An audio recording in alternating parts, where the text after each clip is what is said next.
I'm very excited to be joined by our next guest, Miami. We got a big one coming up this week on 305 Days. Saturday, March 5th on ESPN pay-per-view. Jorge Masvidal, Miami Zone, is going to be taking on Colby Covington. This is a grudge match. Leroy, I love the countdowns. I always love UFC countdowns, but this one was like particularly good because they got like the home footage going back days. It was fantastic. Dana White joins us here, UFC president. Dana, thanks for the time, man. Really appreciate it. Thanks for having me.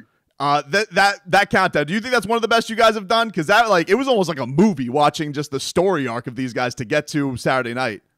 It's all about the storyline. I mean, building those things, it's all about the story. And you're right. I mean, when you talk about, I mean, this is right up there with Rashad Evans and John Jones, former teammates, but not as deep. I mean, these two were literally friends. These guys were roommates. They were training partners. They were teammates. They cornered each other's fights.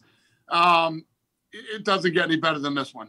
I saw Jorge in an interview with ESPN. He was talking about one of the fights that was going, I think it was Nate Diaz versus Pettis, that they had like a little run-in that you had to get involved with. Do you remember this, the interaction between these two? What was going on in that night where they were spatting at each other? This stuff goes on every weekend here, man. We're in a nutty business. And you think about it, all these different guys that don't like each other. And now when you add in social media and all the smack that can be talked and all the things that can be said before guys see each other face to face, I mean, it happens every weekend. I mean, this weekend, you know, we have a press conference tomorrow. Then going into the weekend, we'll have security in the back. We'll have security out on the stage. Because not only does, can these two get into it, their camps and their teams can too. So, yes, I remember, yes, it happens all the time. I mean, when Michael Bisping won the championship, we were down in Southern California. If you ever notice that fight again, notice that I come running out from the back with no jacket on and put the belt on Mike because the Guida brothers just got into a fight with the Diaz brothers. Oh, my God. Backstage. It just, that's the business we're in. Now, my question is, like, this is all great, and we love this leading up to the fight.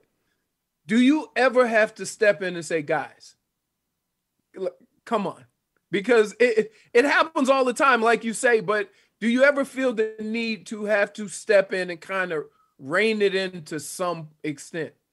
These are all grown men. These are all, on Saturday night, they're going to fight. I mean, it's like people will always tell me, did you hear what he said? How do you feel about what he said to him? What difference does it make what he said to him? They're going to punch, knee, elbow, and kick each other on Saturday. What does what they said to each other matter? It's they're actually going to fight. UFC 272 is coming up on Saturday. Buy it on ESPN Plus pay-per-view. 305 day. Jorge Masvidal, Miami Zone, is going to be taking on Colby Covington. How did this like, Dana, these guys have been beefing for a while, but Jorge was supposed to fight Leon Edwards, gets hurt. How did it shift over to the rivalry match? How did that all kind of come to be? Yeah, there's changes here every day, especially COVID. Then we got what's going on over in Russia and the Ukraine. I mean, just always something, man. There's always something. Injuries, personal problems, whatever it might be. And we had a couple different fights lined up, and then this is the fight that the fans want to see. This is the one that everybody wants. So the timing worked out. You mentioned the social media going back and forth. I'm curious because today Nate Diaz, Dustin Poirier, Conor McGregor, they're all getting into it.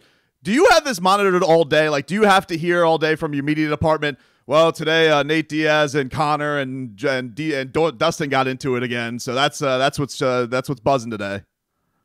No, my whole team and most of the team that works here has been here for a long time, so we're used to it. And when some crazy things get going, my Lene, my head of PR, will let me know this happened today. These two were saying this, but we don't really track it that much. What do you think for Nate? This idea, he kind of was like, Conor's got to win a couple more fights before we do a trilogy. And Dustin and him been going back and forth. Why no Dustin versus Nate Diaz? Why is that not going to be? They seem to like it. Yeah, it's not that's not going to be the fight. It's just not done yet. I was saying yesterday, we have fights made all the way up to June 18th. So we already have a lot of these fights laid out, and then we know who's coming back as far as title fights and when they'll fight.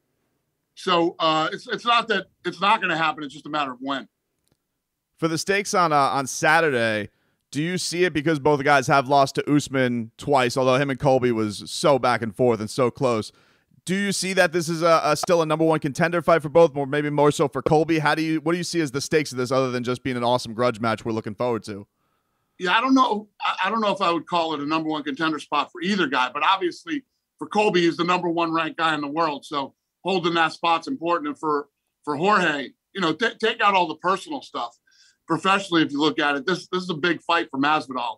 He's ranked number 6, taking on number 1.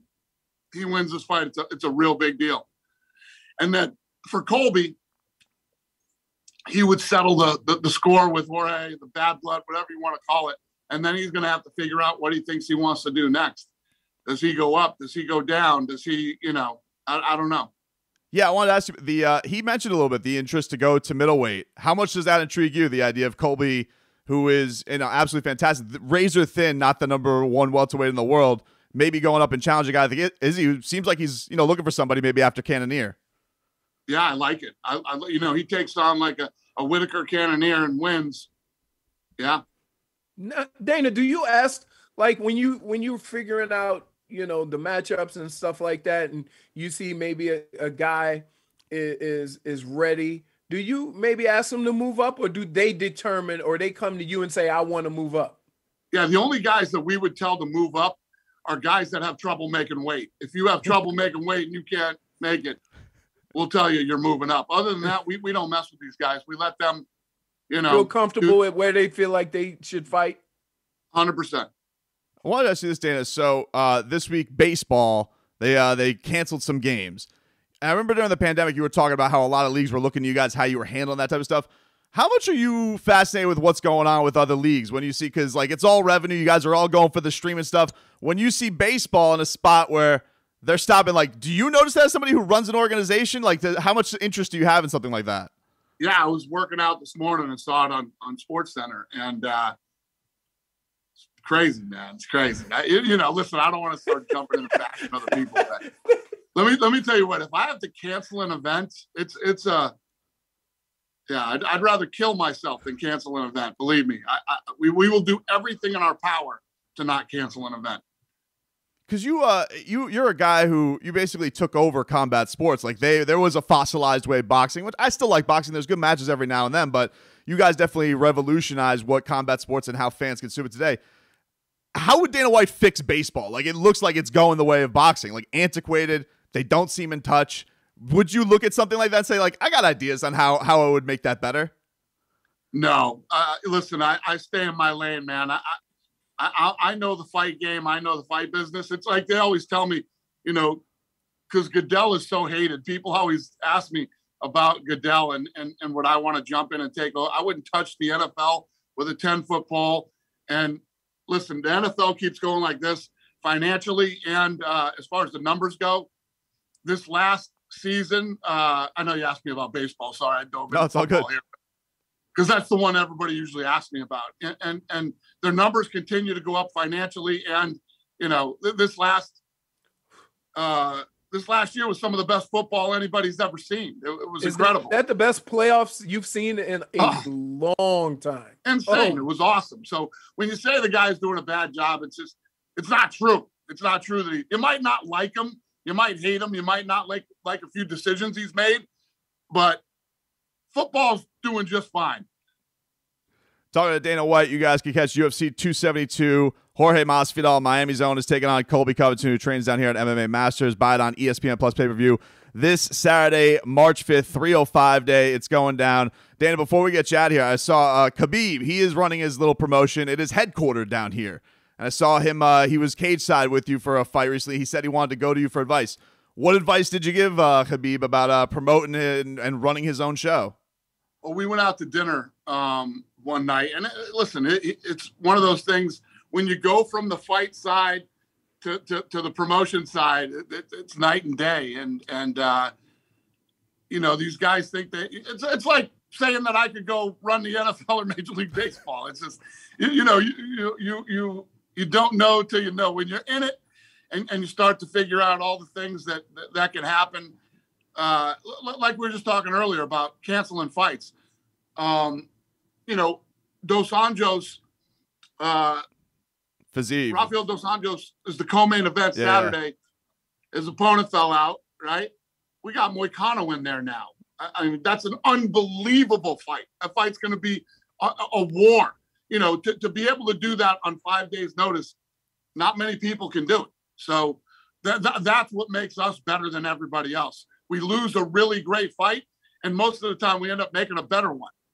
How close was the Makhachev one? Because they saw that he was interested. Did you guys reach out? Did you try and make that one happen? Yeah, they turned the fight down. We were getting it done, and they turned it down. That's the old they say it on social media, but not when you actually call them. What's that? That's like the old adage when you say it on social media, but they don't do it when you call. Yeah. Social. What's on social media and what is reality are two totally different things. Go buy this fight, guys. Miami, you got your own native Jorge Masvidal taking on Colby Covington this Saturday, UFC 272. Can't wait for this one, Dana. How nervous are you tomorrow? Press conference weighing that there will be shenanigans. Are you like how much are you anticipating that there is going to be something between these two? I am. Well, here's the thing. You know, Colby Covington talks a lot. You know, but you've never really seen him get physical with other fighters. He never puts his hands on people and does stuff like that. Masvidal, it's going to depend on what Colby Covington says at this press conference, whether, you know, he will try to put his hands on him or not. We know that Masvidal will put his hands on you. So I need to be ready for that. Security needs to be ready for that tomorrow. And hopefully we all do our job. Go get you one more workout in. Get your swole on. Exactly. Thanks for the time, Dana. Appreciate it. Thanks, Dana. Thanks for having me, boys.